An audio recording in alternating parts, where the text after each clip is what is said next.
இந்த மகானு சித்தர் நிறைய பேர் இன்னைக்கு அவங்கவுங்களே ஒரு யாரும் சொல்லலைன்னா கூட அவங்களே போட்டுக்கிறாங்க பட்டத்தை. ஆனால் அதுக்கு ஏற்ற தகுதி நமக்கு இருக்குதான்னு பார்க்கணும், பார்க்காம போட்டுக்கூடாது. அப்போது சித்தருக்கு ஏற்ற தகுதி எனக்கு இல்லை, மகானுக்கு ஏற்ற தகுதி எனக்கு இல்லை, ரிஷிக்கு ஏற்ற தகுதி எனக்கு இல்லை. அதனால் நான் சொல்கிறேன், நான் மனுஷன், அனுபவத்தை பேசுகிறேன் அப்படின்னு சொல்கிறேன். அதே மாதிரி கண்ணதாசன் ஒரு விளக்கம் கொடுக்குறாரு.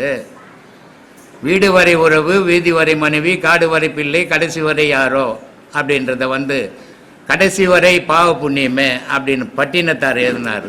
ஏன்னா அவருக்கு அந்த தகுதி இருக்குது. ஆனால் எனக்கு அந்த தகுதி இல்லை, அதனால் நான் யாரோன்னு எழுதுனேன் அப்படின்னாரு. அப்போது ஒரு விஷயத்தை நம்மளை புகழ்ந்துக்கணும்னு சொன்னால் நமக்கு அந்த தகுதி இருக்கணும். அந்த தகுதி இல்லாத நானே பெரிய மகானு, நானே பெரிய சித்தர், நானே உலகம் அப்படின்னு சொல்லின்னு இருந்தா அது உலகத்தையும் ஏமாற்றி உன்னையும் ஏமாற்றிக்கிற மாதிரி இல்லை. இது